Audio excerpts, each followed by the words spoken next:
Halo semuanya, perkenalkan kami dari kelompok 13. Pada pembahasan kali ini kita akan membahas terkait hierarchical clustering untuk metode divisive analysis atau DIANA. Adapun anggota pada kelompok ini yaitu Anissa Nur Azizah, Fakhrul Razi Hamdani, dan Muhammad Bilal Dua Priyoga.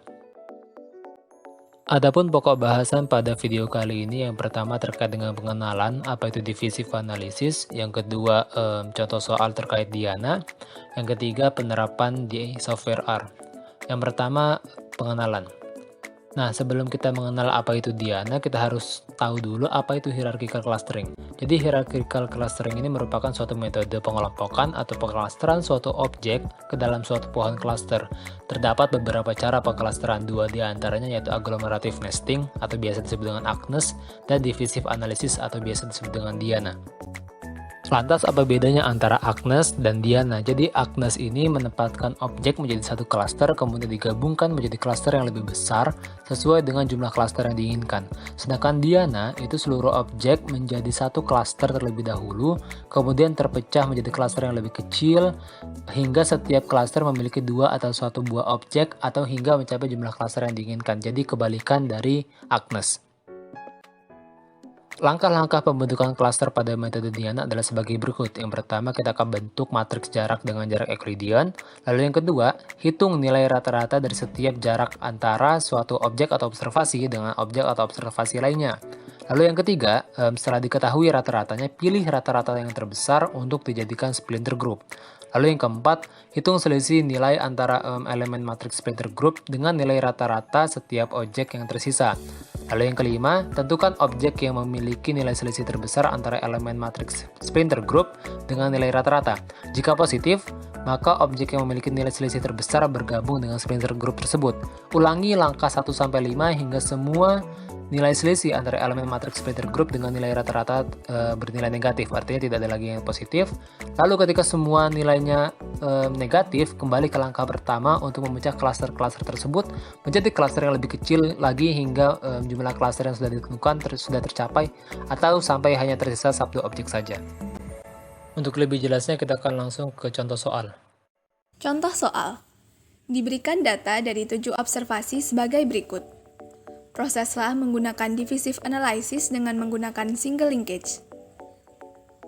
Langkah pertama yakni menghitung Euclidean distance dan average dissimilarity. Kemudian, pilih average dissimilarity terbesar menjadi splinter group. Euclidean distance dihitung dengan rumus sebagai berikut. Dari ketujuh observasi tersebut, berikut merupakan nilai-nilai Euclidean distance-nya. Untuk ilustrasi penghitungannya, misal kita akan menghitung nilai pada sel berikut. Nilai 4,123 diperoleh dari akar X1 objek B dikurangi X1 objek A dikuadratkan, ditambah X2 objek B dikurangi X2 objek A dikuadratkan. Nilai-nilai pada sel lainnya dapat dihitung dengan cara yang serupa. Setelah semua nilai Euclidean distance selesai dihitung, hitung average dissimilarity tiap objek dengan merata-ratakan nilai-nilai selain 0 pada Euclidean distance. Kemudian, pilih average dissimilarity terbesar sebagai splinter group.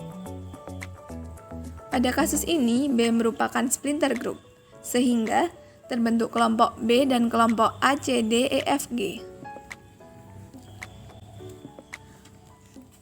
Langkah kedua yakni hitung average dissimilarity dari objek yang tersisa dan hitung selisihnya dengan splinter group.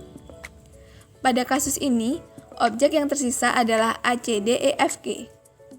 Hitung Euclidean distance dan average dissimilarity-nya, kemudian hitung selisih average dissimilarity sisa dengan average dissimilarity splinter group. Dari objek yang tersisa, masih terdapat selisih yang positif yakni objek E. Maka selanjutnya, objek E juga termasuk splinter group. Langkah 2 akan terus diulangi hingga selisih bernilai negatif semua. Diperoleh objek A memiliki selisih positif, sehingga langkah 2 diulang untuk objek yang tersisa yakni C, D, F, G. Saat objek yang tersisa hanya C, D, F, G, semua selisih sudah bernilai negatif. Maka terbentuklah dua kelompok, yakni ABE dan kelompok CDFG. Langkah ketiga yakni Ulangi langkah 1 dan 2 untuk setiap kelompok yang baru, yakni kelompok ABE dan kelompok CDFG, sampai diperoleh ada 7 kelompok. Hasil dari hierarchical clustering divisive analysis digambarkan sebagai berikut. Selanjutnya akan dijelaskan bagaimana contoh penghitungannya dengan menggunakan aplikasi R. Pertama-tama, kita aktifkan paket cluster terlebih dahulu dengan menggunakan syntax library cluster. Selanjutnya, untuk input data menggunakan Excel, kita gunakan syntax library root Excel. Lalu, masukkan file yang akan digunakan. Dapat dilihat bahwa input yang digunakan bernama data latihan, yang terdiri dari 7 observasi. Kemudian, dengan menggunakan syntax HCD ini, kita akan menggunakan Diana. Data latihan menunjukkan data yang digunakan, sedangkan Euclidean menunjukkan jenis jarak yang akan dipakai. Selanjutnya, untuk melihat klaster yang terbentuk, dapat menggunakan plot dendrogram.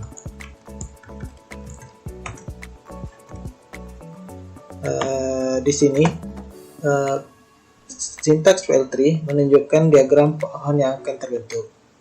Lalu, syntax rechelus menunjukkan kelompok yang terbentuk. Karena K sama dengan 2, maka terdapat 2 kelompok yang terdiri dari warna merah dan hijau. Dapat dilihat dari dendrogram ini.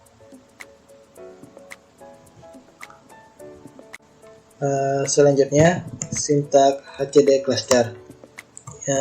Syntax ini untuk menunjukkan kelompok yang terpilih dari observasi yang ada. Misalnya, observasi A terdapat dalam kelompok 1, observasi B kelompok 1, C kelompok 2, D kelompok 2, dan seterusnya. Sekian video dari kelompok kami, terima kasih sudah menyaksikan dan sampai jumpa pada video-video selanjutnya.